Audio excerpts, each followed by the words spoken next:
Hello and welcome back to another episode of the Shark Source podcast. If you remember, last episode I said I was working on renaming it, but haven't really even thought about that, to be honest. And the reason is just I haven't had a lot of time to do it. But now that my hockey season is over, I will be able to record a lot more. And we're heading to the playoffs. Only 21 days. I think it's 3 weeks exactly, maybe 22 days. 22 days actually. So 3 weeks and a day until the playoffs begin. I'm very excited. I'm joined by Shaden, and we're gonna talk about a lot of things. We're gonna start out with the Sharks game last night. Shaden, I don't know if you got the chance to see it or not, but Sharks got absolutely killed by Vegas 7-3. Did you happen to catch it or watch the highlights, or what are your thoughts? Well, I can't watch it because of course I'm in Canada, so I can only watch several games that's on sports and like Boston. But I thought it was on there. it was a set. It was like the Chicago game, but it was a 7-3 game. I feel like the Sharks were just bad. It was like what 3-2 at the end of the first. Jones got pulled and Dell got put in, and that didn't make things better. I'm pretty sure Pavelski didn't play, right? Yep, injured. If I'm San Jose, I'm worried because Jones is not having a great season. Dell, you don't trust him at all. So if I'm the Sharks, you have a great offensive core, Clarossi, added Nyquist, and you have a great defensive core, Carlson, thing coming back around playoff time. The goaltending is something that worries me, and I think that the Sharks can easily win around, but later on when you face like Calgary, for example, I don't think that Jones and Dell can handle that, and you need a good goalie. Yeah, here's pretty much what I think. The Sharks, and as much as it pains me to say it, because I really look down on this team I'm about to compare them to, they remind me a lot of the Leafs. They have a very good offense. They have a few really good defensemen, but here's the problem. Burns and Carlson are not good defensive defensemen. It's not 2016 anymore where they were both Norris nominees. They're just not good defensively, especially Burns. I'm going to take a very specific example. I believe this was the Nashville game. We lost 4-2. Empty net. Burns gets a bad pass across the point. Rather than the safe play, which would be to skate it out of the zone and regroup, Burns does a weak backhand, gives it right to the Preds. They go in and score an empty netter. And he makes plays like that all the time. So does Carlson. People who follow my Instagram account will know because I've talked about both of them. So they're both very good offensively, but their defense is just not good enough, especially when we don't have a goalie who can stand on his head and bail us out. So it's going to be interesting. Vegas was very good, and again, they beat us with Subban in net, not even Fleury. I think Vegas, I still think San Jose can beat Calgary in a series. Vegas is who I'm most worried about for the Sharks playing. I think I think Vegas could easily come back out of the Western Conference and play in the Stanley Cup final again. Especially Stone has fit right in there, and he's scoring big for them. So don't forget that they also had Pacioretty. Yeah, exactly. Pacioretty's been playing good all year. No, they're a very good team, and I would definitely be worried about playing them in any round, let alone the first round. Like you said about Burns and Carlson, they're not great defensively, but I feel like Vlasic and Braun and Dylan, I feel like I don't know about you because I don't watch a lot of Sharks, of course, but to me they are pretty good defensive defensemen. But for Burns and Carlson, you can't make mistakes like that, and I agree with you there. And for Vegas, they're playing really well after they got Mark Stone, and my opinion still hasn't changed on them. I just don't have a feeling that they're gonna make the semifinals again. I feel like they can make a run, but I just don't see it happening. But they are a dangerous team, and they are a scary team. Yeah. Let's just get back to the Sharks really quickly here. The Sharks they're currently 1 point back of Calgary, but they have more games played. So, but that said, the Sharks have a very easy schedule going into the playoffs. Here, I'm going to read it out really quickly. Next game is Thursday versus Kings, then Ducks, then Red Wings, then Blackhawks. So that's 4 straight games against non-playoff teams. They doesn't mean they will win them all, but they should win them all. Then another game against Vegas. That's going to be absolutely huge. Saturday, March 30th. And then the battle of probably the 2 division leaders. They'll be playing Calgary the next night. So a back-to-back, but it is a home back-to-back. And then they finish off the year against 3 non-playoff teams. Maybe Avalanche will be in playoffs by then, but it'll be Canucks, Oilers, and Avalanche. So that said, the Flames also have a very easy schedule. The Flames are playing 3 playoff teams. Sharks are also playing 2 playoff teams. So it's going to be interesting. Flames are the tough games for the Flames would be Blue Jackets, Stars, and Sharks. So the division really could go either way, but this division title is huge. As much as I like Arizona, I would way rather play them than Vegas. And just this division title is going to mean so much. So it's going to be a really exciting race. And I think everyone should be following this because this is going to have huge implications on the playoffs. Because I'm following every Sharks game closely because I want them to win the division title because I hate Calgary. But, Me too. San Jose needs to get these points. If you want to get the division title, you need to beat the Golden Knights who played the night before, and Subban didn't have a good game before he played the Sharks because he had a terrible game against Edmonton. You need to take advantage of that, and the Sharks, if they want to win the division title, you have to win most of these games because Calgary is a really good team right now. Even though Neil hasn't been doing anything, he's coming back tonight.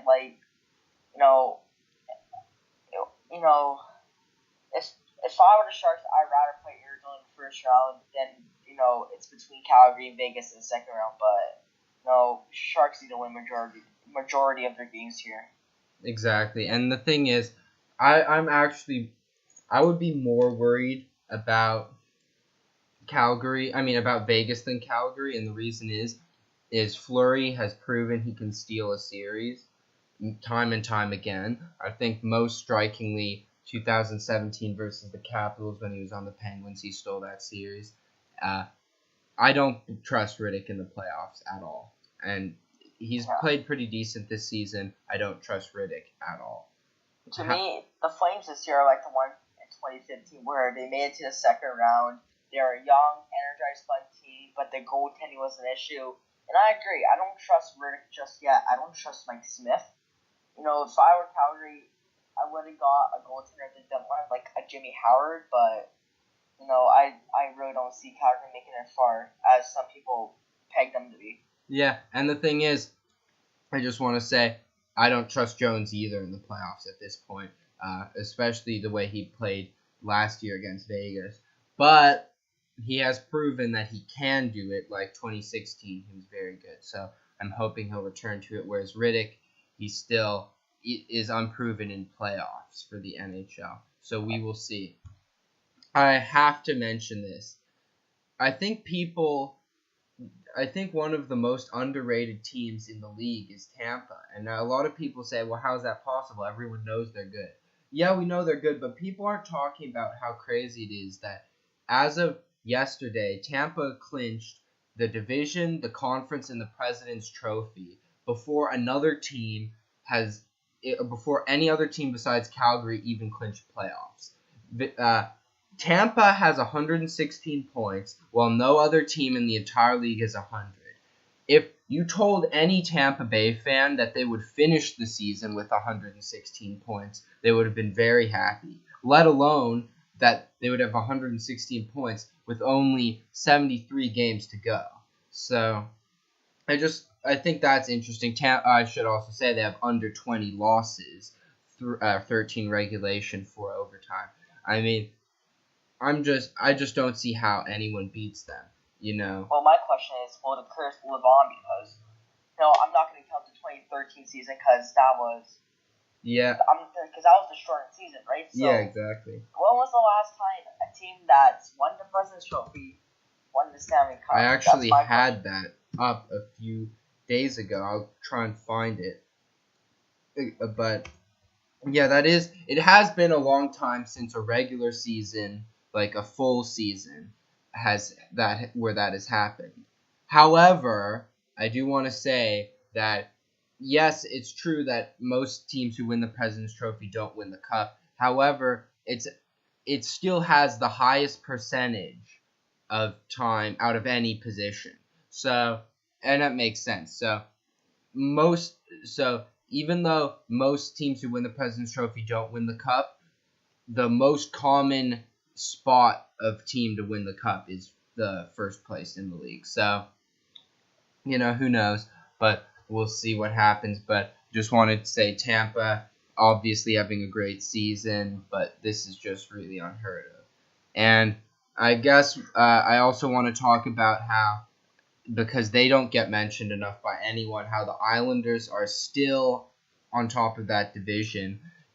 Everyone thought, oh, they're hot, they'll fail. Oh, they're hot, they're being counted out by everyone. There's a lot like Vegas last year, when even after the regular season they had, people didn't think they would make the playoff. I mean, didn't think they would do well in the playoffs. And it could be the same situation with the Islanders. I just thought that was interesting. Now, I'm looking at the standings here. Like, they have the same exact record as the Caps. Same, regulation, overtime losses. This division is going to come down too, because it's either going to be the Islanders versus Pittsburgh or Washington versus Pittsburgh. Hey, instead of Washington and Pittsburgh meeting in the second round for the 5th straight year, they could be in the first round, and I'm just gonna bring this up shortly here. Like, the NHL needs to change their playoff structure, because you're gonna have a great team in either Boston or Toronto out in the first round. I hate both teams, but it sucks. And both of these teams are legitimate contenders. So yeah, that's something I just wanted to bring up. Yeah, about the format. A lot of people have been talking about that.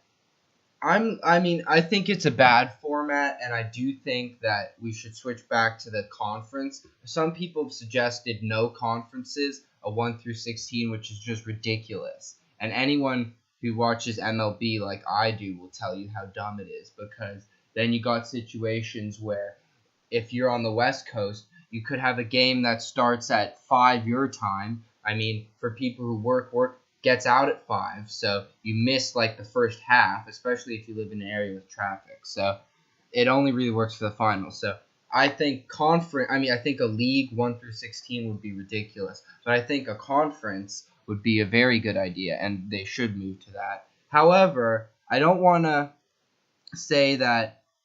I don't think it's too unfair. People are sort of talking about, oh, the Leafs, it would be so bad if they played Boston in round 1. Well, I mean, if it was a conference series, they would play Pittsburgh. And I do think Boston is a better team than Pittsburgh this year. But that's not a big reward, Pittsburgh is still a really hard team. And if you want to win the cup, you have to be able to beat hard teams like Boston. So, who knows? Right. All right. Okay. Oh, sorry, go ahead. Oh, never mind. Sorry. All right, no, it's fine. I think that'll sort of wrap up that section of it, unless we can really think of anything more. But now I wanted to get to the draft lottery, because a lot of people, including Shaden as an Oilers fan, are watching that and looking at the odds to win the draft lottery. So right now, if we look at league standings, I believe that New Jersey, is in last place. No, Ottawa's in last place. Sorry. No, Ottawa's in last place. L.A., Detroit, New Jersey, and Anaheim would be the top 5. But, of course, anyone can win it. So we'll see. But if you look at lottery odds, if you go to NHLnumbers.com and you go to their draft lottery simulator, you can see the odds for everyone. And I like how every team can win it who doesn't make the playoffs, but the odds really increase based each time, like each place you go up. So teams really should be while the players obviously aren't going to tank, I think front offices should do more. What do you think? Well, I feel like the league put lottery in so it prevents teams from tanking, but if I'm Edmonton, I don't think we really need Jack Hughes. I do think we're a terrible team, but I don't think we really deserve five first overall picks in 9 years. Um, you know, I'm honestly hoping that we get rid of the top three. Well, get out the top three because Edmonton loves to rush their players. So if we get a player, say at number 10, where I think that's where Kirby Dach could go around. We can draft him and develop him properly. Edmonton doesn't need any more of these young, skilled forwards. I just feel like even if Edmonton does win it, it wouldn't even affect their team because they can still be bad. So, I am watching the draft lottery. And for the odds, I kind of hate it because, you saw what happened from Philly winning Nolan Patrick to Carolina and jumping up to Svechnikov. Brian Burke said that, he feels like the bottom 10 or bottom 17 should be in the lottery, and that's it. If you're close to the playoffs, you don't deserve to be in the lottery because you're still competitive, right? If you miss the playoffs 2, 3, 4, 5 points, you're still competitive. You're over a point per game. You don't really need to touch your roster that much. So I agree with what Burke has to say there, but I'm excited. It's earlier this year. It's not the last Friday, the last Saturday of April. It's April 9th, the day before the playoffs, which is a Tuesday, and that's coming in exactly 3 weeks. Yeah, no, I love that it's early. I hated last year where they made us wait in the middle of the playoffs, and they sort of put it in between 2 games to get people who are casual fans to keep watching. I love how it's before. I want to find out as soon as possible. But I disagree, and the reason is it's a very, very low % chance that you're going to win if you miss the playoffs. And I think that it's good because, then you either get a big reward of making the playoffs or you have a chance to win a lottery. Because otherwise, what would be the point of trying to compete if you're a front office like Chicago, where they probably won't make the playoffs? I mean, if that's the case, why not send down their young players? Or let's say you have a young player in juniors. Why call him up when you can just, if you're the Wings, why call up Zadina from the AHL or something when you should be losing so you stay in that bottom 10, I like how anyone who misses it can make it, but if you barely miss it, you barely have a chance of winning. And I don't think it's ever happened. I mean, Philly moved up from 13 to 2, but we haven't had a team steal the 1 pick from 15 or something.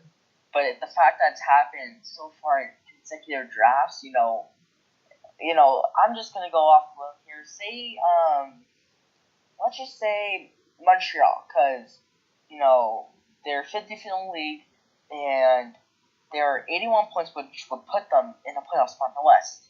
But say they miss it, they jump up once again, they got Kotkaniemi. Let's just say they go to the top 3. Don't you think there will be an outrage because 3 straight drafts where a team with low % chance jumps into the top 3? Wouldn't people call that rigged? Do you think? Yeah, I don't think they rig it. It would be unfair if it wouldn't be fair if Montreal won it, but I mean, hockey isn't fair, Lucky breaks happen all the time, and I think that it would not be. I don't think that they should really change it. I just wanted to go back to a point you made earlier when you said you don't think the Oilers need or deserve Hughes. I really disagree on this one. I think just because they've had firsts in the past doesn't mean that they don't need the first now. Hall is gone, and you got Larson, who's okay, I guess. You know enough about Larson already. But and then Nugent Hopkins is good, but he's not a superstar. He's good, he's very good, but and then obviously McDavid, and Yakupov's gone. and I'll actually get back to Yakupov in a second. But I mean, the point is they still need players. They have to improve, and I think that getting Hughes or Kakko would be a big deal for them. But it's gonna really affect the cap like in 3 years. Yeah, that's for sure. That it will, but I actually sort of think caps is over. Like, people make a bigger deal out of it than it is. I mean, as Steve Yzerman has proved in Tampa, if you have a winning team, you can pretty much get out of any cap situation. And I think that I don't know how good Keith Gretzky is at managing cap, but we will find out, I guess. I wanted to go back to Yakupov because it is being rumored that Arizona and at least 2 other Western Conference teams, unnamed, are interested in bringing back Yakupov. What do you think about that? I saw that on Twitter the other day.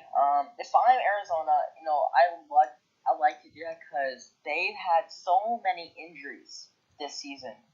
Like, in this, I'll get to Arizona probably next time we do a podcast about this, but, Arizona needs, I feel like, more young, skilled forwards. Don't get me wrong, a couple of their guys are having amazing years, like Stroza and Garland, but, adding more skill on your bottom 6 will be fantastic for Arizona, and I truly believe this is Yakupov's last chance at making the NHL roster because, in the KHL, he's having a quietly decent season.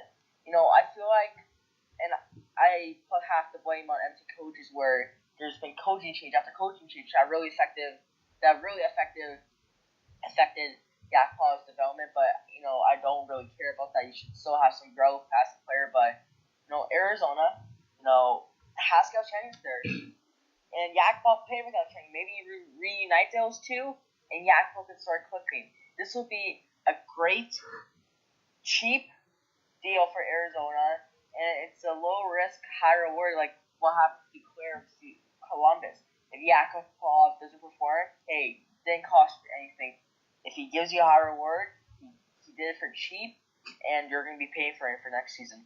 Yeah, and here I sort of think that I don't get why he wasn't successful. I mean, we saw flashes of just brilliance, on the Oilers, but I don't think. I mean, we can't blame it all on the Edmonton coaching because he didn't really succeed in Colorado or St. Louis. So I just wonder, is the style not fit for him? But I do think that maybe he's matured and maybe he's changed stuff. So I do hope he succeeds if he does come over. But if he doesn't, then he can always just play in Russia and make money. So we'll see how that goes there. That'll pretty much wrap up the show. We had to do a quick one today, but we're gonna be getting some longer ones.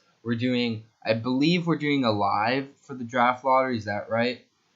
We can do a live about that. Yeah, and then we'll make our own playoff brackets. It's gonna be a lot of fun, and do our own playoff predictions and whatnot. So Can I just say one thing about Edmonton? Yeah, go ahead. Most of you probably don't follow my Instagram. I do this thing where I count down how many games Edmonton hypothetically needs to win or lose to make or miss the playoffs. Right now, they have to go at least 9-1, which would put them at 89 points. Arizona is on pace for around 87, 88, right? And Arizona's next 6 games are pretty easy. I believe they have Florida tomorrow, or next day, I believe, Thursday. Then they have New Jersey, the Islanders, Colorado, Minnesota, and Chicago. Pretty easy teams to beat. Maybe not Chicago, or the Islanders, but, I just don't see them making this because if you look at their next 10 games, they're playing St. Louis in 20 minutes. They have Columbus on Thursday, who's fine for a playoff spot. Ottawa, who surprisingly beat the Leafs. Then there's LA, Dallas, who's still kind of fine for a spot. Anaheim, Vegas, Colorado on the back-to-back. San Jose on a Thursday, which is our last home game of the season. Then the last game of the season at 8 p.m. on Saturday is Calgary, Edmonton. I think, Stanley, I only see them winning 3 more games. Because I look at these teams and all of them are fighting for valuable points. St. Louis, Columbus, Dallas, San Jose, Calgary for the division title. Colorado wants to make up some ground, and Vegas is having a great run. So the only teams I see us beating are Ottawa, LA, and Anaheim. Now put us around 77 points. So just the people that think Edmonton still has a chance of making the playoffs, I just don't see it. Yeah, well, I agree. I think Edmonton's really got to focus on this draft and next season. So we'll find out for that. But anyway, that'll wrap it up. Yeah. So we'll be doing, like I was saying, live draft lottery, playoff predictions. Very excited for that. But hopefully, I'm hoping we'll get at least one, if not 2 more podcasts in before we make our playoff brackets. Probably one, but 1 more podcast in before we make our playoff brackets, where we'll be talking about current news in the NHL and whatnot. Again, this is actually the first podcast we've done since the deadline, so we never actually got to talk about that, but I hope that our opinions about it sort of came out in this. And of course, I know Shaden posts a lot on his Instagram, so make sure you follow that. He puts out a lot of his opinions on that. I thought I'll do it for this podcast. I hope you guys enjoyed. Make sure you check out all the links in the description and whatnot. And we'll see you pretty soon, because we're going to be doing more podcasts as we get closer to the playoffs. So enjoy the hockey for the rest of the week, and bye.